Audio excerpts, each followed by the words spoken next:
Hi viewers, வணக்கம். நீங்கள் பார்த்து கொண்டிருப்பது samayalkurippu.com இன் சுவையோ சுவை. இன்னைக்கு சுவையோ சுவை நிகழ்ச்சியில நம்ம பார்க்க போற சமையல் குறிப்பு என்னன்னு பார்க்கலாம். நம்மனே பார்க்க போற ரெசிபி கிள்ளி போட்ட வடை. இது செய்யிறதுக்காக நான் வந்து ஒரு 150 கிராம் உளுந்து எடுத்து ஒரு 4 மணி நேரமா ஊற வச்சிட்டு தண்ணி நல்லா வடிகட்டி வச்சிருக்கேன். இப்போ இதை வந்து மிக்ஸி ஜார்ல போட்டு கொஞ்சம் கொஞ்சமா தண்ணி தெளிச்சு நல்லா மையா அரைச்சு எடுத்துக்கலாம். நிறைய தண்ணி தெளிச்சு அரைக்க கூடாது. கொஞ்சம் கொஞ்சமா தண்ணி தெளிச்சு நல்ல பேஸ்ட் மாதிரி அரைச்சு எடுத்துக்கலாம். இப்போ நான் உளுந்த வந்து கொஞ்சம் கொஞ்சமா தண்ணி தெளிச்சு நல்ல பேஸ்ட் மாதிரி அரைச்சு எடுத்தாச்சு. இப்போ இதை வந்து ஒரு பவுல்ல மாத்திக்கலாம்.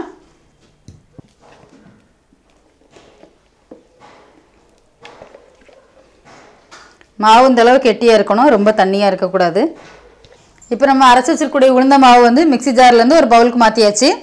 இதோட நான் வந்து ஒரு பெரிய வெங்காயம் எடுத்து ரொம்ப பொடியா கட் பண்ணி வச்சிருக்கேன். அதை இதல சேர்த்துறலாம்.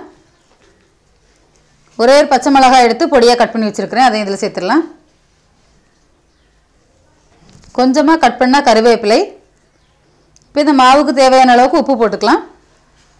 இப்போ இதோட மொறுமொறுப்பா வரதுக்காக வந்து நான் வந்து 1 ஸ்பூன் பச்சரிசி மாவு சேர்க்கிறேன். இது வந்து எண்ணெய் ரொம்ப குடிக்காது, அதே சமயம் வந்து ரொம்ப மொறுமொறுப்பாவும் இருக்கும், கிறிஸ்பியா இருக்கும். அதுக்காக தான் பச்சரிசி மாவு சேர்த்துருக்கேன். இப்போ எல்லாம் சேர்த்து நல்லா ஒண்ணா மிக்ஸ் பண்ணிடலாம்.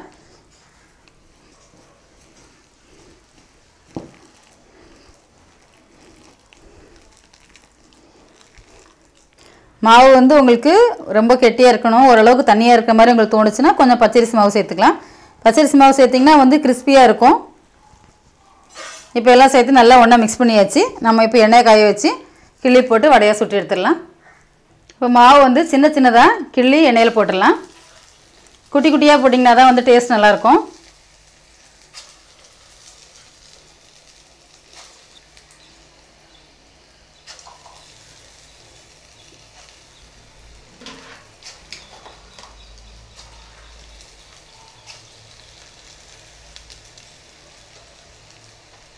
இப்போ இதை திருப்பி போட்டுடலாம்.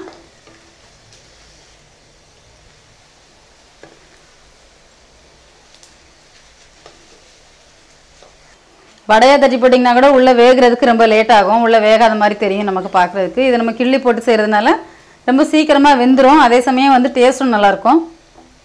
இதோட கலர் வந்து கொஞ்சம் நல்லா சேஞ்ச் ஆகிற அளவுக்கு இதை வந்து வேக வச்சுக்கோங்க, அப்போ தான் நல்லா மொறுமொறுப்பாக இருக்கும். இப்போ இது நல்லா கலர் சேஞ்ச் ஆகிடுச்சு. இப்போ இதை நம்ம எடுத்துடலாம்.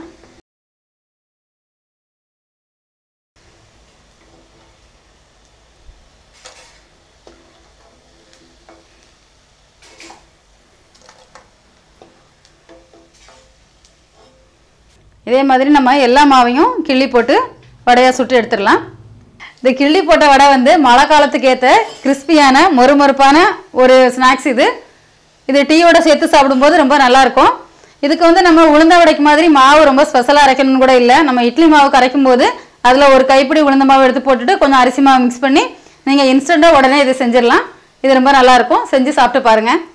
ஓகே வியூவர்ஸ், இன்னைக்கு நம்ம பார்த்த சமையல் குறிப்பு உங்களுக்கு பிடிச்சிருக்கும்னு நினைக்கிறேன். பிடிச்சிருந்ததுன்னா லைக் பண்ணுங்கள், உங்கள் நண்பர்கள் ஷேர் பண்ணுங்கள். மறக்காமல் எங்கள் சமையல் குறிப்பு சேனலை சப்ஸ்கிரைப் பண்ணுங்கள். நன்றி, வணக்கம்.